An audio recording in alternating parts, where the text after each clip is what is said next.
Meu irmão, minha irmã, você também em casa, abra sua Bíblia, por favor, no livro do profeta Zacarias. Nós temos exposto esse texto aqui. Vamos pedir, por gentileza, que você abra no capítulo 1 do livro do profeta Zacarias. Você tem alguma dificuldade para achar na sua Bíblia? Começa pelo último livro do Antigo Testamento, Malaquias. Antes de Malaquias tem Zacarias. Você vai achar com facilidade, as crianças também. Nós, domingo passado, falamos a respeito do capítulo 1, dos versículos 1 a 6. E hoje, com a graça de Deus, vamos falar do capítulo 1, versículos 7 a 17. Convidamos você, por gentileza, à leitura da palavra de Deus. Acompanhar. Pedimos também encarecidamente que você deixe a sua Bíblia aberta, para que você possa igualmente acompanhar a exposição da palavra.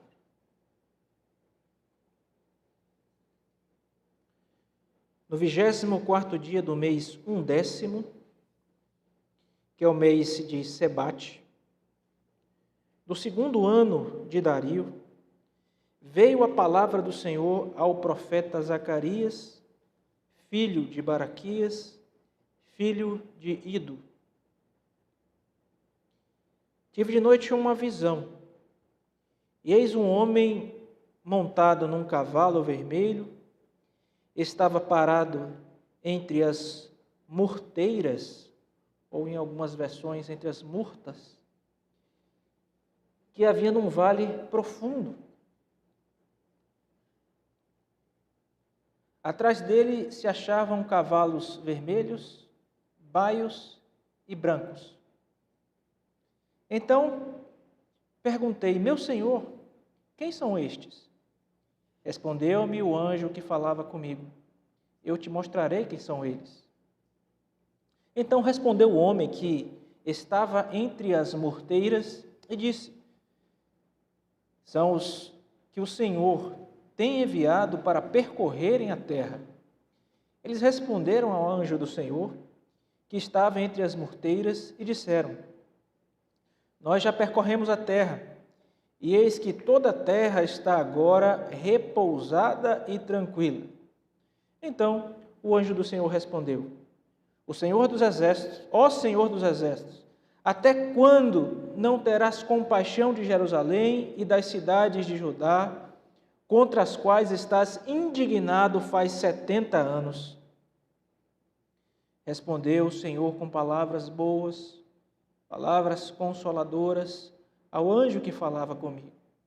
E este me disse: clama, assim diz o Senhor dos Exércitos, com grande empenho estou zelando por Jerusalém e por Sião, e com grande indignação estou irado contra as nações que vivem confiantes, porque eu estava um pouco irado, e elas agravaram o mal. Portanto, assim diz o Senhor: voltei-me para Jerusalém com misericórdia. A minha casa nela será edificada, diz o Senhor dos Exércitos, e o cordel será estendido sobre Jerusalém. Clama outra vez, dizendo: assim diz o Senhor dos Exércitos, as minhas cidades ainda transbordarão de bens. O Senhor ainda consolará Sião e ainda escolherá a Jerusalém. Vamos fechar os nossos olhos, meus irmãos? Vamos orar mais uma vez, pedindo que Deus fale ao nosso coração por intermédio da sua palavra.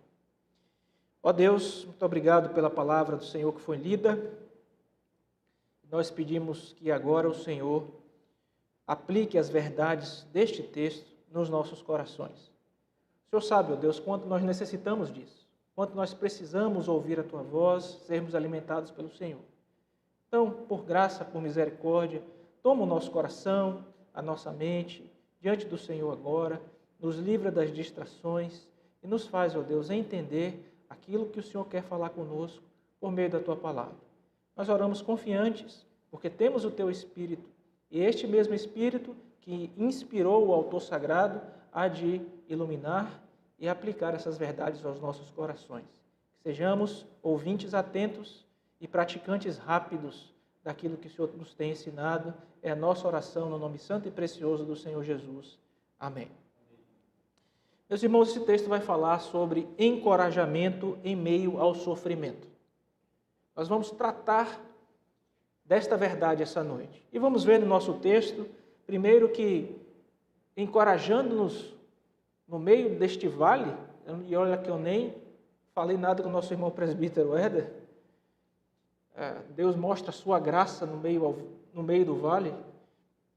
Em meio a esse vale, em meio ao sofrimento, nós vamos ver as verdades bíblicas desse texto. Primeiro, que Deus sabe, Ele conhece o nosso sofrimento.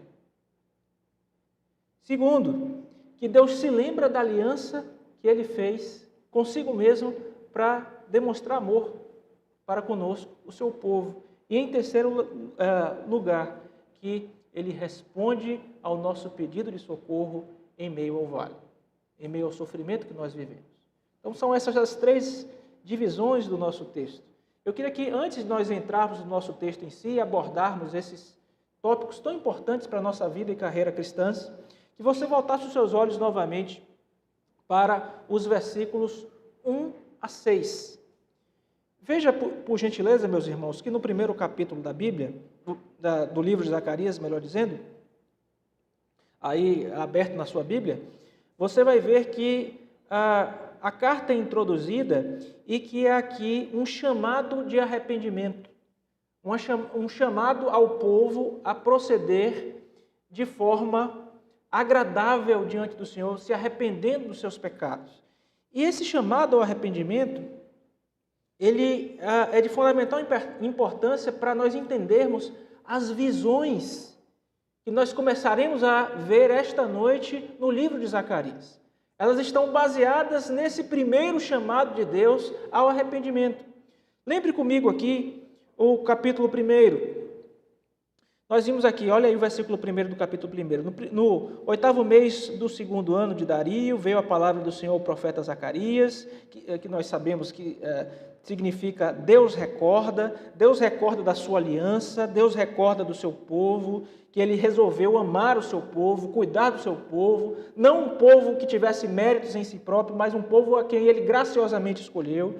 E Ele está usando aqui esse nome para comunicar essas verdades ali, o povo de Deus retornando do cativeiro babilônico no ano 520 para a reconstrução do templo. Eles estavam ali voltando, sobre o governo de Dario, um rei persa, que subjugou a Babilônia de Nabucodonosor, e agora controlava ali boa parte do Antigo Oriente Próximo, e então liberou o povo para voltar para casa e para reconstruir o templo. Nós vimos que os livros de Esdras, de Neemias, narram essa história, assim como o livro do profeta Ageu, que nós acabamos de expor. E aqui, Zacarias é chamado para profetizar em um mesmo momento, ao mesmo tempo, concomitantemente ao profeta Ageu. E esse Zacarias, que nós acabamos de ler no versículo 1, do capítulo 1, ele faz parte de uma família sacerdotal, são sacerdotes importantes aqui, Baraquias, filho de Ido, que voltaram com Zorobabel, que era o líder, o governador atual do povo de Deus ali nesse momento de reconstrução. E veja, versículo 2, do capítulo 1, o Senhor se irou em extremo contra os vossos pais. Zacarias foi chamado para lembrar ao povo que Deus ficou irado com o povo. E essa ira chegou ao extremo. Veja o versículo 3, portanto diz-lhes, assim diz o Senhor, tornai-vos para mim, diz o Senhor dos Exércitos, e eu me tornarei para vós outros, diz o Senhor dos Exércitos, não sejais como os vossos pais, a quem clamavam os primeiros profetas, dizendo, assim diz o Senhor dos Exércitos, convertei-vos agora dos vossos maus caminhos e das vossas más obras, mas não ouviram nem atenderam. Nem me ouviram, nem me atenderam, diz o Senhor. E aí o texto segue, vossos pais onde estão? E os profetas vivem para sempre. Versículo 6, contudo as minhas palavras e os meus estatutos que eu vos prescrevi aos profetas, meus servos, não alcançaram os vossos pais? Sim, estes se arrependeram. E aqui que eu queria que você prestasse atenção. Sim, estes se arrependeram e disseram: como o Senhor dos Exércitos fez extensão de nos tratar, segundo os nossos caminhos e segundo as nossas obras, assim Ele nos fez. Nós falamos no domingo passado que esse versículo 6 estava se referindo ao arrependimento que chegou aos pais, aqueles que foram disciplinados por Deus, presbítero Éder, com o cativeiro. Eles se arrependeram, mas se arrependeram tarde demais. Se arrependeram quando a ira do Senhor já havia chegado ao povo e realmente o povo foi levado cativo. Agora veja, esse versículo também indica que aqui no livro do profeta Isaías, essa nova geração, esses irmãos nossos que são chamados de remanescente fiel. Por que remanescente fiel? Porque não foram todos que voltaram, irmãos, do cativeiro para Jerusalém. A maioria tinha construído casas, casado-se com, misturado-se por lá, plantado vinhas. Estavam ali e não resolveram voltar. Quem voltou, pela teologia do profeta Ageu, que nós vimos, a exposição do último livro, foi o remanescente fiel. Foram os crentes. Quem voltou foram os crentes. E esses crentes, diferentemente dos pais, se arrependeram. Eles ouviram a voz do Senhor e disseram: olha, realmente nós não queremos cometer os erros dos nossos pais. Os pais se arrependeram tarde demais. Essa nova geração ouviu a voz do Senhor. E esse chamado ao arrependimento é seguido de uma mensagem de encorajamento. É o que nós estamos vendo aqui no nosso texto hoje. Uma chamada de Deus ao seu povo, uma sacudida, dizendo: eu estou com vocês. Eu estou atento ao que está acontecendo com vocês. E nós vamos ver, meus irmãos, que este livro, o livro do profeta Isaías, especialmente nesses capítulos que seguem, o capítulo 1, depois do nosso texto aqui, o capítulo 2, nós vamos ter visões. Visões que o profeta recebe em uma só noite. Nós vamos ver a respeito disso, que se assemelha um pouco com o que a gente viu na exposição de Apocalipse.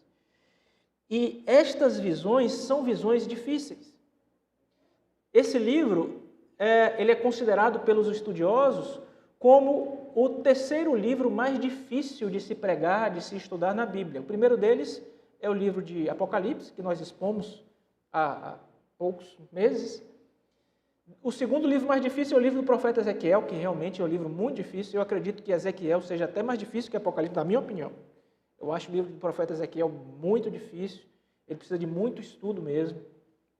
E esse livro de Zacarias também não é um livro fácil, porque ele tem tipos literários muito interessantes e a sua forma narrativa literária ela muda a partir do capítulo 8, ela assume um formato diferente. Essas visões são algo também que precisam ser bem interpretadas. Nós precisamos nos aproximar desse texto com muita dependência do Senhor, humildade, dependência do Espírito Santo mesmo, para compreender as profecias aqui de Zacarias. E essas profecias vêm, meus irmãos, então, em uma única noite. Essa série de visões vem em uma única noite. Eu queria dizer para vocês que, diferentemente daquelas profecias, daquilo que a gente viu na literatura apocalíptica posterior, lá em Apocalipse, quando a gente estudou Apocalipse, aqui em Zacarias é um pouco diferente. Lá em Apocalipse, nós vemos que cada elemento tem um significado, um significado importante. Nós precisamos ali dividir cada uma daquelas questões que são símbolos, apontando para realidades especiais. Mas aqui em Zacarias, a ideia dessas visões, elas são as mais simples quanto poderiam ser. Cada visão é expressa em uma frase simples, em uma frase curta, memorável, em uma determinada tese, em um determinado ensino que o profeta queria passar para o seu povo, comissionado por Deus para fazer isso, e ligado ao encorajamento.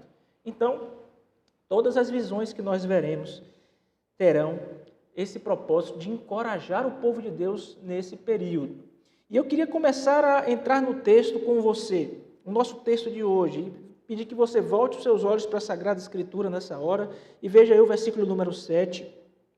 Na primeira verdade desse texto, nós somos encorajados em meio ao sofrimento quando sabemos que Deus sabe, quando nós somos remetidos à ideia de que Deus sabe, Ele conhece o nosso sofrimento. Veja o que diz aí o versículo 7, nós vamos trabalhando essa ideia. No 24º dia do mês 11º, que é o mês de Sebate, no 2º ano de Dario, veio a palavra do Senhor ao profeta Zacarias, filho de Ido, filho de Baraquias, filho de Ido. Mais uma vez uma introdução, irmãos, introdução à visão. Essa introdução nós já falamos no domingo passado. Veja que a data é muito precisa, usando o calendário persa, que é o calendário adotado por Israel pós-exílio. Não estamos mais, portanto, naquele primeiro calendário adotado pelo povo de Deus. Eles adotaram um calendário persa. E, mais uma vez, um rei de Israel não é mencionado, mas um rei persa, porque justamente a monarquia de Israel tinha acabado, fruto da disciplina amorosa de Deus ao conduzir o seu povo para o cativeiro. Então, nesse dia, começa aqui a profetizar, entregar as suas mensagens de uma visão que ele teve à noite, o profeta Zacarias.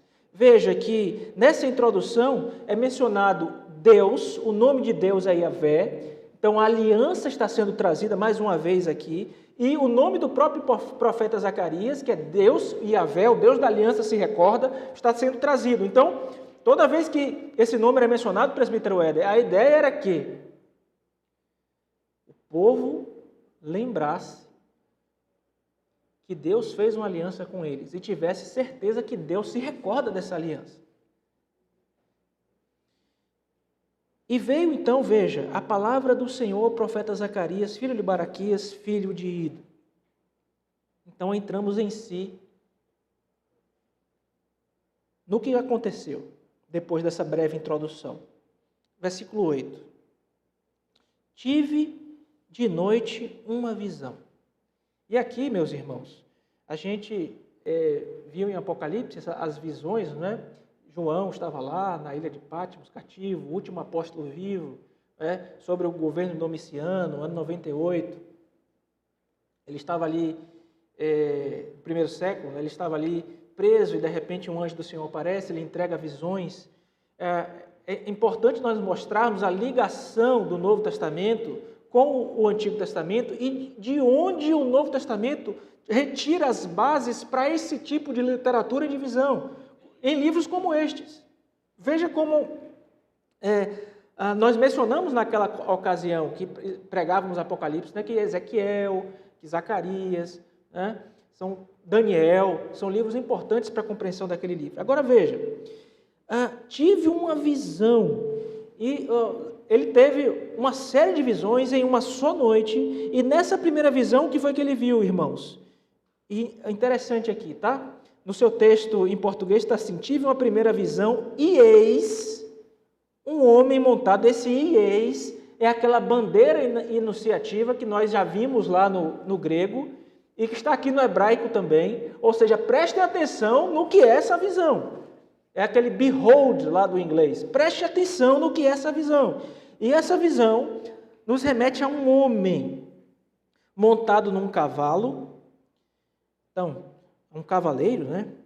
Um cavalo vermelho, estando parado entre as morteiras que havia num vale profundo, e atrás dele se achavam cavalos vermelhos, cavalos baios e cavalos brancos. Como eu mencionei com vocês, as visões aqui do livro de Zacarias, não se importe em como nós fazemos na literatura apocalíptica posterior, em tentar entender por que é cavalo vermelho, por que é cavalo branco. A ideia não é essa. A ideia na profecia de Zacarias é você pegar o ensino básico do que está sendo dito ali. E, inicialmente, nós estamos vendo um homem montado no cavalo. Nós vamos ver cavaleiros que vão patrulhar a face da terra. Então, são patrulhas.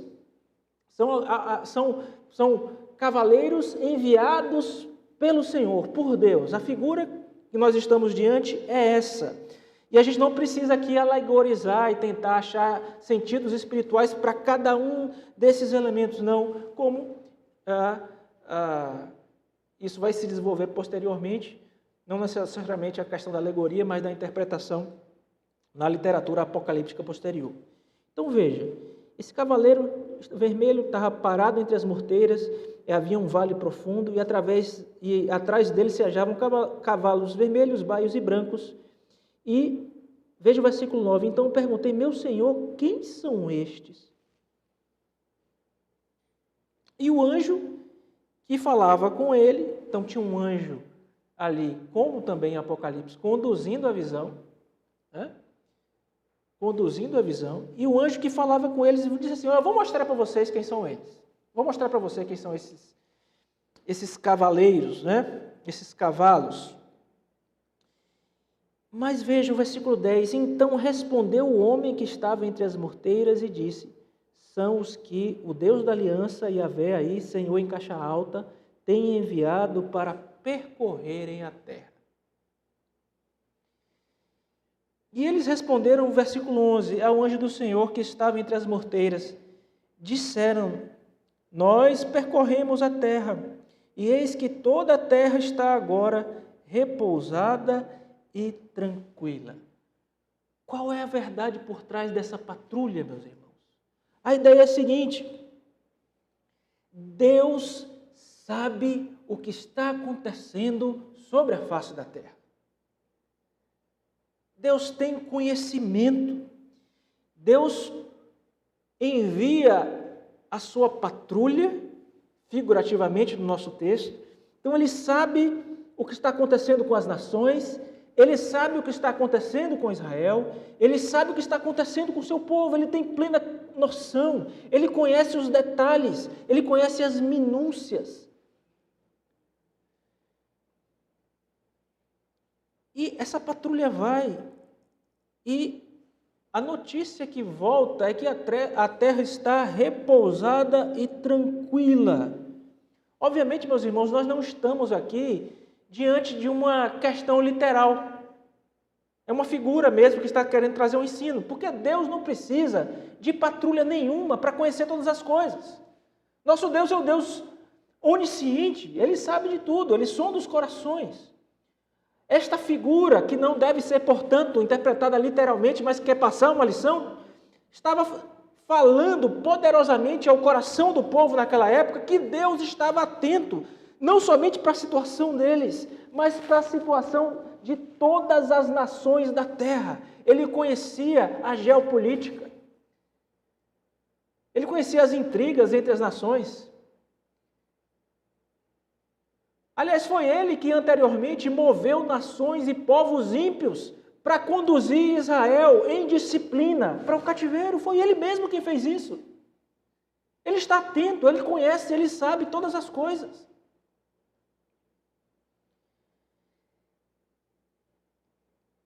E notem, meus irmãos, que esse anjo do Senhor, que nós vamos ler agora no versículo 12, nós estamos vendo que Deus sabe sofrimento encorajamento em meio ao sofrimento. Deus sabe o que passamos, Ele conhece o nosso sofrimento. Veja que o anjo, ele vai, de alguma forma, se colocar como mediador. Alguns autores vão vão tentar introduzir a questão de uma teofania, identificando esse anjo com Jesus Cristo, com o mediador. Eu tenho muito receio de, especificamente nesse texto, fazer essa identificação. Eu ando junto com alguns estudiosos que não creem que a gente pode, de forma assim tranquila, fazer essa mesma identificação, apesar de que em muitas ocasiões onde o anjo do Senhor aparece no Antigo Testamento, ser uma referência ao Cristo pré-encarnado, a segunda pessoa da Trindade, antes de se tornar o nosso Redentor, quando encarnou e se fez homem para nos redimir. Veja, o versículo 12 vai transitar do Deus sabe para a ideia de que Deus lembra da sua aliança. E no versículo 12 diz assim: então o anjo do Senhor respondeu: ó Senhor dos exércitos, até quando? Aquela pergunta famosa: até quando, Senhor? Até quando? Até quando nós vamos precisar passar por esse tipo de coisa? E que está diretamente ligada à situação do povo naquela época. Irmãos, no versículo 8 a gente leu que há cavalo. A visão é de cavalo. Na última visão, que a gente vai ver no capítulo 6, nós vamos ver que a visão vai ser de cavaleiros. E a ideia é que Deus está ciente do que está acontecendo, mas vai chegar um momento em que, ciente do que está acontecendo, ele vai agir. E cavalos, onde são colocados carros de guerra, isso significa guerra. O Senhor dos Exércitos vai mover as suas tropas e vai fazer algo a respeito do que o seu povo está passando. Então o anjo do Senhor intercede, ele clama: Senhor dos Exércitos, até quando? Não terás compaixão de Jerusalém e das cidades de Judá, contra as quais estás indignado já faz 70 anos.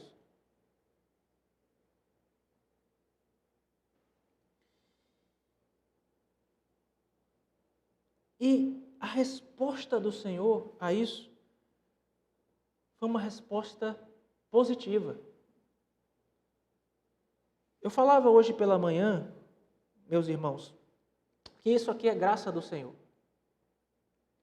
É graça do Senhor, essa resposta de Deus, mudar a disposição de Deus em enviar o seu povo para o cativeiro por causa dos seus pecados, e de repente ele resolver mover os ímpios, como ele moveu para levá-los, mover os ímpios para libertá-los, trazê-los de volta, e como diz o profeta Ageu que nós estudamos, sacudir as nações, enviar riquezas para Israel para a reconstrução do templo que eles haviam parado. Isso é por causa da graça, da misericórdia de Deus. Nós precisamos ter isso bem claro nas nossas mentes, meus irmãos. Veja que Deus aqui vai mudar a sua disposição. Era um Deus que estava disciplinando e agora é um Deus que vai trocar, mudar a sorte do seu povo. Não porque o povo não estava mais pecando, não porque o povo tinha melhorado em tudo que precisava melhorar, mas por causa da sua graça, da sua misericórdia, por causa da sua bondade, por causa da sua aliança e porque Ele é fiel ao que Ele promete.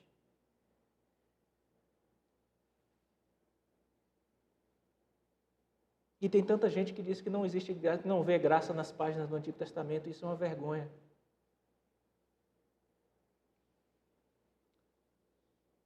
O anjo pergunta: Senhor, o Senhor não vai mudar a sua disposição contra as cidades de Judá, contra Jerusalém? E recorda, irmãos, o povo estava numa situação complicada.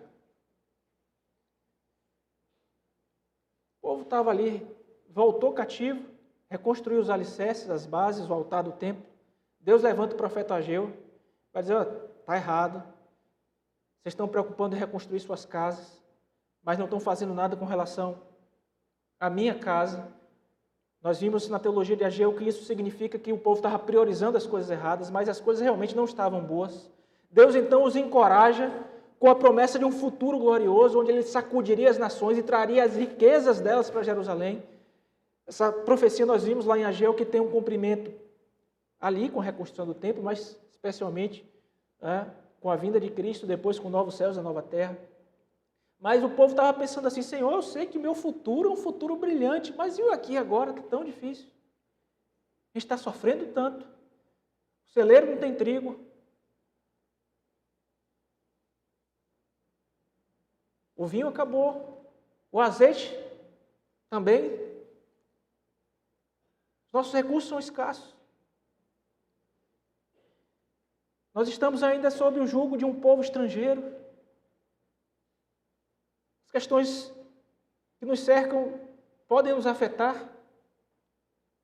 As mudanças de lideranças no Antigo Oriente Próximo podem nos afetar. Eles andavam assim, preocupados. Sabemos que Ageu vai dizer que parte disso é fruto das maldições da aliança que acompanharam o povo por sua desobediência. Nós estudamos isso no profeta Ageu. Mas então agora Deus responde com palavras, veja aí o versículo 12, meus irmãos, boas, com palavras consoladoras ao anjo que falava comigo. E isso não é comum entre os profetas. Os profetas, em sua grande maioria, profetizavam e o povo não ouvia com os ouvidos, não enxergava com os olhos, não era transformado no coração para poder praticar aquilo que os profetas chamavam. É por isso que Deus, aqui no capítulo 1, versículos 1 a 6, vai dizer, olha, voltem para mim que eu vou voltar para vocês, não sejam como os pais de vocês, que eu mandei os profetas, dizendo, arrependam-se, voltem. E eles não voltaram. Agora aqui, Deus respondeu com palavras boas, com palavras consoladoras ao anjo que falava com eles. Essas 6 visões, meus irmãos, essa primeira visão, as 6 visões no meio e a última visão, são 8. Primeiro que nós estamos vendo hoje, mais 6, e a última são visões de encorajamento para o povo. E veja, é uma bênção ter na palavra de Deus exemplos de momentos em que o povo ouviu a voz profética do Senhor, porque isso não era o comum, não era o rotineiro. Os profetas que foram ouvidos foram Ageu e Zacarias. E aqui, meus irmãos, o versículo 14 vai nos mostrar aqui o sentimento do nosso Deus com relação ao que estava acontecendo com o seu povo e com as demais nações. Veja aí, por favor. E este me disse, clama, assim diz o Senhor dos Exércitos, com grande empenho estou zelando por Jerusalém e por Sião. E com grande indignação estou irado contra as nações que vivem confiantes, porque eu estava pouco indignado e elas agravaram o mal. O que é isso aqui, meus irmãos? Deus está empregando agora a sua atenção favorável para o seu povo. E Ele está dizendo aqui que com grande empenho Ele está zelando por Jerusalém. E eu não sei se isso fala ao seu coração, como fala ao meu, ou se despertou a sua curiosidade, como despertou a minha, mas lembre que nós somos acostumados a pensar que as coisas estão boas conosco quando, olhando para esta realidade material aqui, nós não estamos sendo afligidos por doença, nós não estamos passando por nenhuma carestia, por nenhuma necessidade. Quando financeiramente as coisas vão bem. E o que acontece é que o povo de Israel estava enfrentando suas lutas, mas mesmo em meio àqueles sofrimentos e dificuldades que eles estavam passando, apesar dessas evidências de que Deus parecia não estar ativamente do lado deles, Deus está dizendo que estava. E não somente estava ao lado deles, mas também indignado. Versículo 15, eu estou fortemente indignado, irado contra as nações que vivem confiantes. Eu estava pouco indignado, mas eles agravaram esse mal. E a verdade aqui, meus irmãos, é a seguinte: nós não podemos medir se Deus está alegre, contente, feliz conosco, olhando simplesmente para como vão as coisas na nossa vida. De repente você está enfermo, sua esposa está enferma, seu pai está enfermo, você perdeu entes queridos, e você pode ser tentado a pensar, olha, Deus não está feliz comigo, Deus não está bem comigo, a disposição de Deus não é favorável com relação a mim. Isso essa temática ela é bastante tratada na palavra de Deus, especialmente no texto que nós lemos no Salmo de número 73, quando o servo de Deus diz assim, poxa, ele começa dizendo uma coisa importante, né? Com efeito, Deus é bom para com Israel, o seu povo.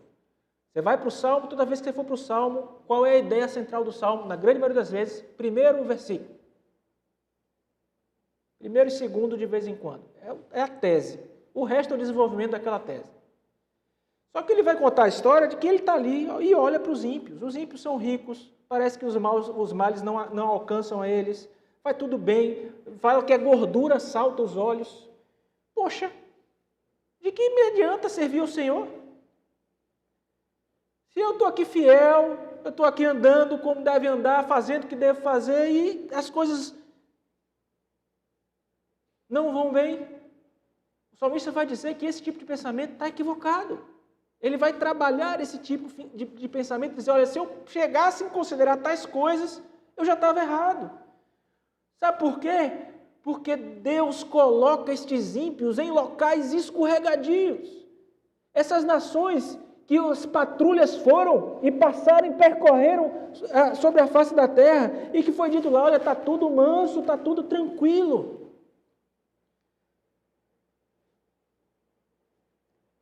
Estão debaixo da ira de Deus.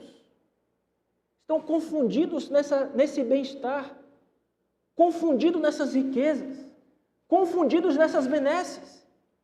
E nós não podemos, meus irmãos, fazer uma leitura de que a bênção do Senhor pode ser lida na vida da igreja, na minha vida, na sua vida, simplesmente porque as coisas temporais estão indo tudo bem. Os amigos de Jó são exemplos para isso.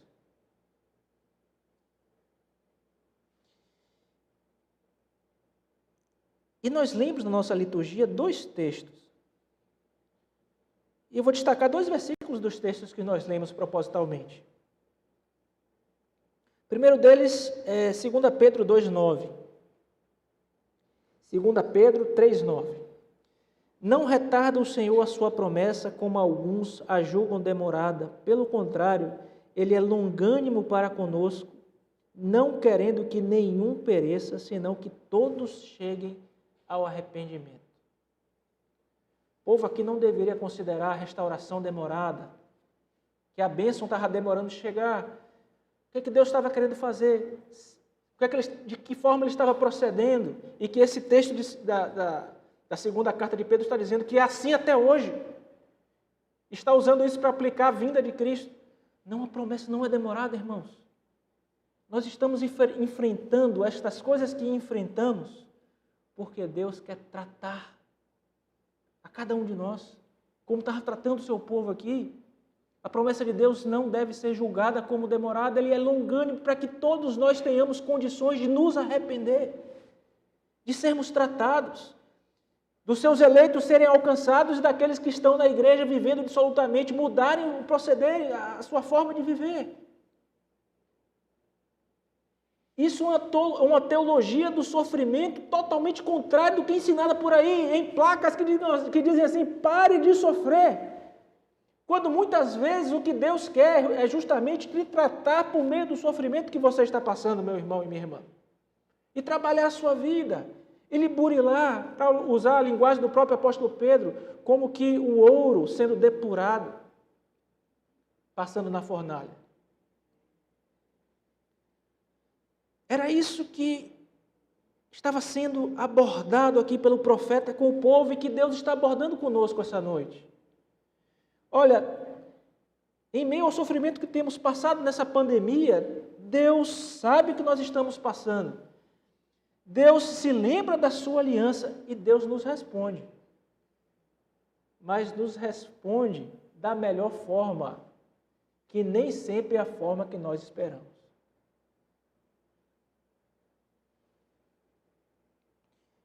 Ele estava um pouco indignado e aquelas nações aumentaram o mal. Eu não sei se você consegue olhar para essa realidade e tirar uma aplicação importante a respeito disso. Me permita tentar ajudá-lo. Deus usou Nabucodonosor para levar o povo cativo para a Babilônia. Ok? Esse instrumento era a nação ímpia. uma nação má, homens perversos, o povo sofreu, famílias foram separadas, relacionamentos quebrados, mortes, chegando no desterro, tristeza, angústia, Deus tratando o seu povo, disciplinando o seu povo. Só que essas nações que foram usadas por Deus para trazer disciplina para o povo, elas não tinham a concepção de que estavam sendo usadas por Deus para esse propósito, para esse mistério. Elas não estavam pensando assim, olha, nós vamos glorificar ao Deus de Israel, indo e levando aquela nação cativa, para Deus poder trabalhar a vida deles, para eles melhorar. Não, meus irmãos. Eles vieram de forma avassaladora, como fizeram os persas também aqui depois de Nabucodonosor. Conquistando, varrendo o que precisava, retirando da frente. Deus os utiliza como instrumentos da sua disciplina. Mas até os instrumentos da disciplina de Deus devem ser usados comedidamente e da forma que Deus quer. Essas nações estavam falhando porque não conheciam o Senhor e porque exacerbaram, aumentaram o seu mal, elevaram a sua maldade. Deus diz assim, eu estava um pouco indignado com elas, mas elas fizeram com que isso se agravasse, esse mal se agravou. Eu estou usando como instrumentos, mas elas não deveriam fazer como estavam fazendo. E elas vão responder por causa disso. Então, o instrumento da disciplina de Deus, e aqui eu quero fazer uma aplicação para você. Você é chamado por Deus para ser o sacerdote da sua casa. Você é homem, você é marido, você é pai. Você é instrumento de Deus, da autoridade que Deus deu para você, por exemplo, disciplinar os seus filhos. Mas essa disciplina, como ela deve ser aplicada, não está ao seu alcance determinar. Quem determina é o próprio Deus. A medida, a brandura, o cuidado necessário, a instrução na palavra, a comunicação necessária, a disciplina física, se necessária, depois da conversa, explicada em amor, com os princípios bíblicos que foram quebrados, com o chamado de Deus a atender a sua palavra, que diz que a vara da disciplina livrará o coração da criança do inferno. Literalmente o versículo bíblico vai dizer isso. Mas não é um espancamento, não é uma agressão. Os pais não podem disciplinar os filhos, dar beliscões e em arrobos de raiva. Não, porque Deus pode estar abençoando seu filho, usando você como instrumento para disciplinar. Amém. Mas não é dessa forma. Você vai responder diante de Deus se você disciplinar os seus filhos de forma inadequada, assim como as nações aqui, que foram instrumentos, estavam também exercendo a função de instrumento para essa disciplina de forma inadequada. Essa é uma das muitas aplicações que nós podemos fazer a respeito disso. E esse texto chega ao fim, meus irmãos, com esta mensagem poderosa de encorajamento. Portanto, assim diz o Senhor, voltei-me, veja o versículo 16, voltei-me para Jerusalém com misericórdia. E veja que é misericórdia mesmo, irmãos.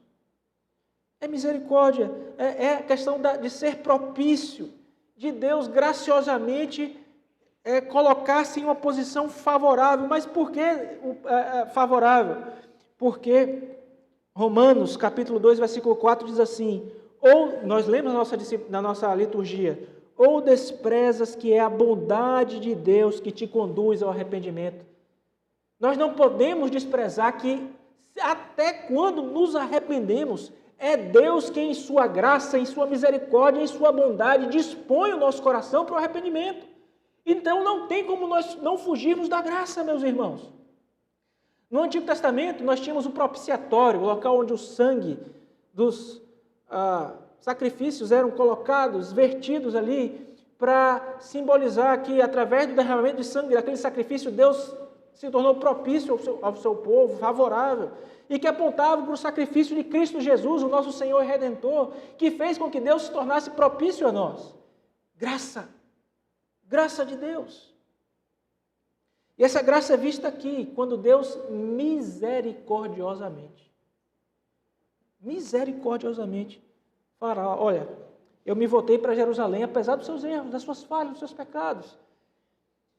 Então, se o povo é um remanescente fiel que estava arrependido, quem é esse povo? Alguém que Deus trabalhou para que se arrependesse. E aí não sobra espaço nenhum para a glória do homem, para a vanglória do homem. Toda a glória seja dada ao nome do Senhor. Eu vou me voltar para Jerusalém em misericórdia, a minha casa, nela será edificada, diz o Senhor dos Exércitos, e o cordel será estendido sobre Jerusalém, figura das bênçãos que ele traria sobre o seu povo, e clama outra vez assim dizendo, assim diz o Senhor dos Exércitos, as minhas cidades ainda transbordarão de bens, o Senhor ainda consolará Sião e a Jerusalém, que devem ser entendidas aqui como sinônimos. Encorajamento em meio ao sofrimento. Deus sabe o que nós estamos passando, Deus lembra da sua aliança e Deus nos responde. Nós vamos ver nas próximas visões, especialmente na última, justamente essa resposta de Deus ao que o seu povo passa. Mas a maior resposta, irmãos, que nós já recebemos, vamos ver isso aqui também, mas a maior resposta que nós recebemos ao nosso sofrimento foi o fato de Deus ter enviado Cristo Jesus, o seu servo sofredor, para morrer em nosso lugar e para nos permitir que encaremos, perdoados como família de Deus, habitação do Espírito, entendermos o sofrimento, vivermos de forma digna em meio ao sofrimento, ciente de que, independente do que a gente está passando aqui, Deus está conosco. A gente fala muito do Salmo 23, que a gente leu domingo passado na liturgia. A gente sabe que o Senhor é nosso bom pastor, que a gente não vai sentir falta, porque Deus vai suprir as nossas necessidades. Sabemos que Ele vai nos acompanhar, mesmo em meio ao vale da sombra da morte. Quando a morte nos acompanha, quando as lutas, o que é de mais difícil em nossa vida nos acompanha, Deus está conosco em meio ao nosso sofrimento, e isso faz toda a diferença. E que essas verdades, portanto, meus irmãos, consolem os nossos corações, nos encham de alegria. Deus nos dizendo, eu sei o que vocês estão passando, eu sei o que acontece com vocês. Não enxerguem a realidade de vocês porque vocês estão passando por dificuldades como se eu não estivesse atento ao que está acontecendo com vocês. Eu tenho uma aliança com vocês, uma aliança de paz, de amor, de bênçãos. E essas bênçãos vão chegar até vocês. A principal delas já chegou, que é a salvação em Cristo Jesus. Mas as demais também chegarão, ainda que possam não chegar nessa vida. A maioria delas não chegará nessa vida, mas já estão todas reservadas, como orou nosso irmão presbítero Éder, nas regiões celestiais em Cristo Jesus, no novo céu e na nova terra, local que Deus preparou para nós, onde não haverá nem sofrimento nem dor. Que Deus aplique a sua